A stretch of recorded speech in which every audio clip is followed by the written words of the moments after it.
পৃথিবীতে একজন মানুষই শুধু জানতেন যে তিনি পৃথিবীতে কতদিন বাঁচবেন, সেটা হচ্ছে সাইয়েদনা আদম আলাইহিস সালাম। ওনাকে বলে দেওয়া হয়েছিল উমরুকা আলফু সানা, তুমি পৃথিবীতে বাঁচবে 1000 বছর। কয় বছর? সাইয়েদনা আদমের সামনে অনেকগুলো রূহ রাখা হলো। সাইয়েদনা আদম বললেন, এরা কারা? আল্লাহ বললেন, এরা হচ্ছে নাসালুক, তোমার বংশধর, পৃথিবীতে তোমার পর এরা পৃথিবীতে আসবে। সাইয়েদনা আদম বললেন, আল্লাহ ওই যে একটা রূহ দেখা যায়, এটার নাম কি? আল্লাহ বললেন, হাদা ইবনুকা দাউদ, এটা তোমার ছেলে দাউদ, সে দুনিয়াতে নবী হয়ে আসবে, তার ছেলে সুলাইমানও নবী হয়ে আসবে।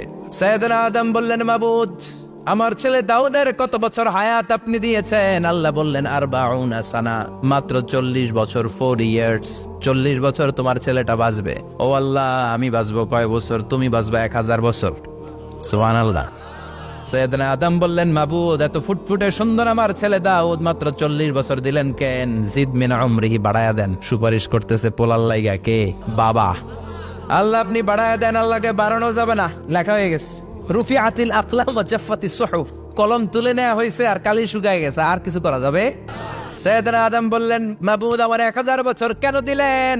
আমার এই সুন্দর ফুটফুটে ছেলেটারে শুধুমাত্র 40 বছর কেন দিলেন? ও মাবুদ, আমার 1000 বছরের দরকার নাই, আমার 1000 বছর থেকে 60 বছর আমি আমার ছেলেরে দিয়ে দিলাম। দাউদ আলাইহিস সালাম বাঁচবে 40 বছর, তো বাপ আদম যদি আরো 60 দেয়, 40 আর 60 মিলে কত হয়? ভালো হিসাব বোঝে, 100। আর আদম আলাইহিস সালাম পেয়েছিলেন 1000 বছর, 60 কমে গেলে রইল কত? 940 বছর পৃথিবীতে থাকার পরে মালাকুল মাউত চলে এসেছে, কারণ এটা on time. The death will come on time, it never late, কখনো দেরি হয় না। আল্লাহ বললেন, লিকুল্লি উম্মাতিন আজালুন ফাইযা জাআ আজালুহুম লা ইস্তাখিরুনা সাআতান ওয়া লা ইস্তাকদিমুন। মৃত্যুর একটা নির্ধারিত সময় আমি বেঁধে দিয়েছি, অন টাইম। অন টাইমেই চলে আসে, 1 সেকেন্ড আগেও আসবে না, 1 সেকেন্ড পরেও আসবে না। 940 বছর বয়সে মালাকুল মাউত এসে হাজির, এসে বলল, জিতু আন আকবাদা রূহাক, রূহ কবজ করতে আসছি।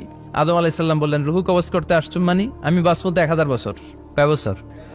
মালাকুল মাউত বললেন, না না, ওই যে আগের কথা স্মরণ করেন, আপনি 60 বছর দিয়া দিছিলেন। কয় না, আমি দেই নাই, আমি আরো বাঁচুম, আরো 60 বছর পাওনা আছি, আমি দেই নাই। মালাকুল মাউত বললেন, আপনি দিয়েছেন? আদম বলে, দেই নাই। মালাকুল মাউত বলে, আল্লাহ ঘটনা দেখেন, দিয়া কয় দেই নাই। আল্লাহ কয়, থাক, কথা কইস না, আয়া পর। নাসিয়া আদম ফানাসিয়া বানু, ভুলে গেছেন উনি। আমরা ভুলে যাই, আমরা খেয়ে বলছি খাই নাই, নিছিলাম পকেটে, কয় নেই নাই। এরকম ডাকাইত আছে না নাই?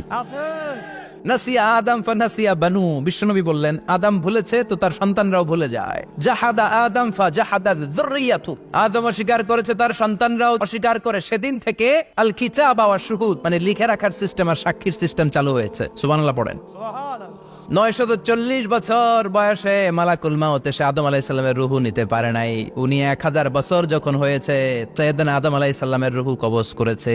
যেই দিন পৃথিবীর প্রথম মানব, প্রথম নবীর রূহ মালাকুল মাউত দুনিয়া এসে কবজ করেছে, ওই দিনটাও ছিল জুমাবার। আল্লাহু আকবার। আবার বিশ্বনবী বললেন, লা তাকুমুস সাআ ইল্লা ফি ইয়াউমিল জুমআহ, ইযা যুলজিলাতিল আরদু জিলজালাহা ওয়া আখরাজাতিল আরদু আসকালাহা, ইযা রুজ্জাতিল আরদু রাজ্জান ওয়া বুসাতিল জিবালু বাসসা। কিয়ামতের দিন পৃথিবীটাকে একটা প্রকম্পন দিয়ে কাঁপিয়ে দিবে কে? মারাত্মক একটা ঝাঁকুনি দিবে আল্লাহ, পুরো পৃথিবীটা কেঁপে ভেঙে চুরে খান খান হয়ে যাবে। এই ঝাঁকুনি আর আর্থকোয়েক, ভূমিকম্প এর ঘটনাটা যেদিন ঘটবে, ওই দিনটাও হচ্ছে জুমার দিন।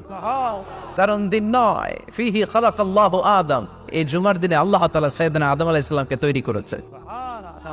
বিশ্বনবী বলেন, লাম্মা খালাকাল্লাহু আদম ওয়া কানা তুলুহু 60 যিরাআন, আল্লাহ তাআলা যখন আদম আলাইহিস সালামকে তৈরি করলেন, 60 হাত লম্বা করে তৈরি করলেন। আর আমরাও যারা জান্নাতে ঢুকবো, আমাদের আকৃতি থাকবে 60 হাত লম্বা।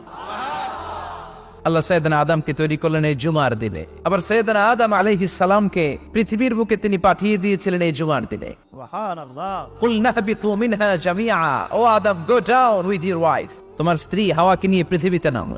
সাইয়েদনা আদম আলাইহিস সালামকে আল্লাহ তাআলা পাঠিয়েছিলেন শ্রীলঙ্কার একটা পাহাড়ে, অ্যাডামস পিক। ওখানে ঐতিহাসিকভাবে প্রমাণিত, এটা হাদিসে নেই, কুতুবুত তারিখে এসেছে। শ্রীলঙ্কা একটা পাহাড় আছে, কলম্বো থেকে অনেক দূর। ওই পাহাড়ের চূড়ায় সাইয়েদনা আদম আলাইহিস সালামের ফুটপ্রিন্ট আছে। ফুটপ্রিন্ট মানে পায়ের ছাপ। সুবহানাল্লাহ পড়ো। এটারে বলে ফিঙ্গারপ্রিন্ট। এটারে কি বলে?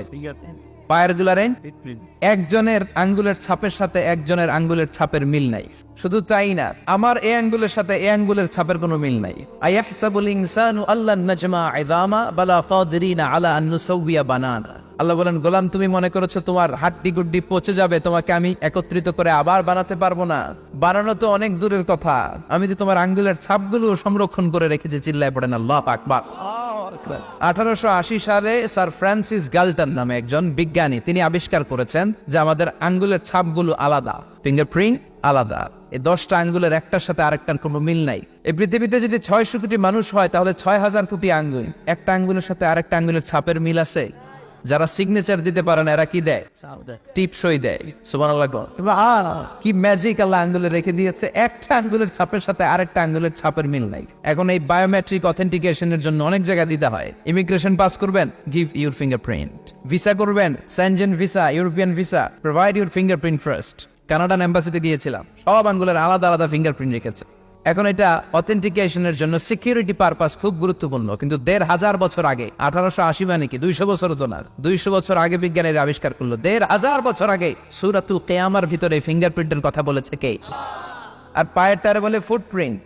এটা প্রাণীদের ক্ষেত্রে প্রযোজ্য, কারণ প্রাণীদের আঙ্গুল নাই, আছে? ওদের আছে পা। বাঘের কয় পা? 4 পা। বাঘের হাত কয়টা? হাত নাই, ওদের পা, ফলে ওদের ফুটপ্রিন্ট লাগে। সুন্দরবনে কয়টা বাঘ আছে এটার একটা হিসাব আছে। কি করে বলে, কেমন করে হিসাব করে? বাঘের কাছে যে গুনে, চেহারা তো একরকম, একটারে 3 বার গুণ। কথা গণ কিভাবে গণে তাহলে? বাঘসুমারি হয় কিভাবে? ফুটপ্রিন্ট, পায়ের ছাপ। একটা বাঘের পায়ের ছাপের সাথে আরেকটা বাঘের পায়ের ছাপের কোনো মিল নাই। আবার কাবা ঘরের পাশে একটা ছোট্ট জায়গা আছে, এই জায়গার মধ্যে রব্বুল আলামিন সব নবীদের পিতা সাইয়েদনা ইব্রাহিম আলাইহিস সালামের ফুটপ্রিন্ট রেখে দিয়েছেন। ওয়াত্তাখিযু মিম মাকামি ইব্রাহিম মুসাল্লা। সাইয়েদনা ইব্রাহিমের দাঁড়ানোর জায়গায় তোমরা নামাজের জায়গা করে নাও। আল্লাহু আকবার। সাইয়েদনা ইব্রাহিম আলাইহিস সালামের পায়ের ছাপ আছে কিন্তু মাকাম ইব্রাহিম, আর সাইয়েদনা আদম আলাইহিস সালামের পায়ের ছাপ আছে অ্যাডামস পিকে, শ্রীলঙ্কার ওই পাহাড়ে। তো যেদিন আদম আলাইহিস সালামকে আল্লাহ ওখানে পাঠিয়ে দিয়েছিলেন, ওই দিনটা ছিল জুমার দিন। সুবহানাল্লাহ নাই? এরপরে সাইয়েদনা আদমকে পাঠানো হলো শ্রীলঙ্কায়, সাইয়্যিদাতুনা হাওয়া আলাইহিস সালামকে পাঠিয়ে দেয়া হলো সৌদি আরবের জেদ্দা শহরে। আরবিতে জেদ্দা বা জাদ্দা মানে দাদি, জেদ্দাতুন বা জাদ্দাতুন মানে কি? দাদি। হাওয়া আলাইহিস সালাম আমাদের সবার দাদি, ঠিক কিনা? ওনার নামে এই শহরের নাম।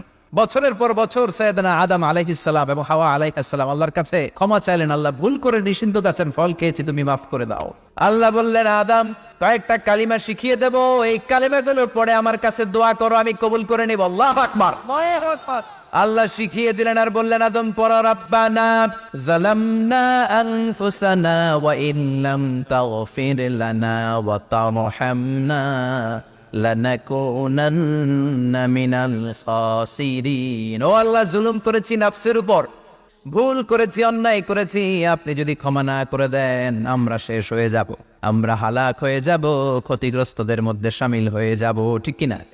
আল্লাহ সাইয়েদনা আদম আলাইহিস সালামের তওবা কবুল করলেন। ওনার কাজ হচ্ছে তওবা কবুল করা। আমাদের কাজ গুনাহ করা, শয়তানের কাজ ওয়াসওয়াসা দেওয়া, আল্লাহর কাজ খালি মাফ করা। তার মানে আদম সৃষ্টি হলো জুমার দিনে, দুনিয়ায় নামিয়ে দেওয়া হলো জুমার দিনে, তওবা কবুল করে নেওয়া হলো জুমার দিনে, রূহ কবজ করা হলো জুমার দিনে, আবার কিয়ামত সংগঠিত হবে জুমার দিনে। পড়েন সুবহানাল্লাহ। আবার বিশ্বনবী বললেন, আর রমাদান ইলা রমাদান, এক রমজান থেকে আরেক রমজানের মাঝখানে যত গুনাহ হয় মাফ করে কে? তারপরে বিশ্বনবী বললেন, আল উমরাতু ইলা আল উমরাহ, কেউ যদি একবার উমরা করে পরে আবার করলে 2 উমরার মাঝখানে গুনাহগুলো মাফ করে দেয় কে? আবার বিশ্বনবী বললেন, আল জুমআতু ইলাল জুমআ কাফফারাতুন লিমা বাইনাহুমা, এক জুমার পর থেকে সামনের জুমা আসা পর্যন্ত যে সগীরা গুনাহগুলো হয় সবগুলো সগীরা গুনাহ মাফ করে দেয় কে? সারা সপ্তাহে ভুল ত্রুটি অন্যায় যা করলাম জুমার নামাজের বদৌলতে সব গুনাহ মাফ করে দেয় কে? এই দামি দিনটাকে আল্লাহ ইহুদিদের দিতে চেয়েছিলেন, পায় নাই। আলহামদুলিল্লাহ কইবেন না? তারা ইখতিলাফ করে হারাইছে এটা। এই দামি দিনটা রব্বুল আলামিন নাসারাদেরকে দিতে চেয়েছিলেন, ফাখতালাফু, ওরাও ইখতিলাফ করে হারাইছে। এজন্য ইখতিলাফ ভালো জিনিস না খারাপ জিনিস? ইহুদিদেরকে আল্লাহ দিতে চাইলেন, ইখতিলাফ করে হারাইছে, নাসারারাও হারাইছে। ফাজা আল্লাহু বিনা ফাহাদানা বিহাদা দ্বীন, রব্বুল আলামিন এই দিনটা আমাদেরকে দিলেন, আমরা ইখতিলাফ করি নাই, বিশ্বনবীর হাতে হাত রেখে ঐক্য করে ঘোষণা দিয়েছি জুমার দিন আমাদের সাপ্তাহিক দিন। সুবহানাল্লাহ। বিশ্বনবী বলেন ফাগাদান লিল ইয়াহুদ, সাপ্তাহিক আনন্দের দিন ইহুদিদের জন্য হচ্ছে শনিবার, ইয়াউমুস সাbt, ওয়া বা'দা গাদ লিন নাসারা, আর খ্রিস্টানদের জন্য হচ্ছে রবিবার, আর আমাদের জন্য হচ্ছে শুক্রবার। চিল্লায় পড়েন আল্লাহু আকবার। তার মানে জুমার দিন, জুমাবারের মর্যাদা বেশি না কম? চিল্লায় বলেন বেশি না কম? জুমার দিন সকালবেলা ফজরের নামাজের পর থেকে ফেরেশতারা যতগুলো মসজিদে জুমা অনুষ্ঠিত হয় ওই মসজিদে ঢোকার প্রতিটা দরজার মধ্যে দাঁড়িয়ে থাকে। কারা কারা আগে আগে জুমার নামাজ পড়ার জন্য মসজিদে যায়, প্রত্যেকের নামগুলো একটা জান্নাতের রেজিস্ট্রি খাতার মধ্যে তুলে নেয়। এই নামগুলো স্পেশালি আল্লাহর কাছে পাঠানোর জন্য। ডানে বায়ে সামনে পেছনে যতগুলো দরজা, প্রতিটা দরজায় ফেরেশতারা বসে থাকে। কে আগে আসলো নাম তুলে দেয়। তুলতে তুলতে তুলতে তুলতে খতিব সাহেব যখন খুতবা দেওয়ার জন্য মিম্বারে যেয়ে বসে যায়, ফেরেশতারা তাদের খাতা বন্ধ করে তারাও খতিব সাহেবের সামনে জুমার খুতবা শোনার জন্য বসে যায়। পড়েন সুবহানাল্লাহ। প্রথম জুমার দিন জুমার মসজিদে যে ঢুকবে, বিশ্বনবী বললেন আল্লাহর রাস্তায় একটা উট কুরবানি দিলে যেই সওয়াব, এই সওয়াব আল্লাহ আমলনামায় দিয়ে দেয়। দ্বিতীয় পর্যায়ে যে ঢুকে, বিশ্বনবী বললেন বাকারা, গরু কুরবানির সওয়াব পায়। 3 নম্বরে যে ঢুকবে, বিশ্বনবী বললেন কাবশা, হাদিসের ভাষায় এসেছে আল কাবাস, কাবাস মানে হলো বকরি, বকরি কুরবানির সওয়াব। 4 নম্বরে যে ঢুকবে তার হচ্ছে দাজাজা, দাজাজা মানে মুরগি। 5 নম্বরে যে ঢুকবে, বিশ্বনবী বললেন বাইদা, নোয়াখালীরা কয় বয়দা, আমরা কই আন্ডা, কুমিল্লায় কই ডিম। আছে না নাই? এক দেশের কত ভাষা, এক দেশের গালি আরেক দেশের বলি। আমরা বলি ছেলে, কুষ্টিয়ায় বলে পুত্র, আরেক জায়গায় গেলে বলে হুত, আরেক জায়গায় গেলে বলে ফোয়া। আছে না নাই? এক এলাকায় বলে বেটা ছেলে, ছেলেদেরকে বেটা ছেলে, মরদ ফোয়া, মরদ ফোয়া হইতে না, মরদ ফোয়া হবে। আহা, কি ভাষার বৈশিষ্ট্য।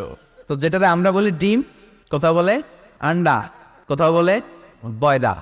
তো এই বয়দা আল্লাহর রাস্তায় দান করে দিলে যেই সওয়াব, পঞ্চম ব্যক্তি ওই সওয়াব পাবে। এই 5 জনের পরে আর লেখালেখি নাই, বাকিদেরটা নরমাল এন্ট্রি করে সব ফেরেশতারা খুতবা শোনার জন্য বসে যায়। সুবহানাল্লাহ। তো জুমার দিনে আগে আগে যাবেন তো?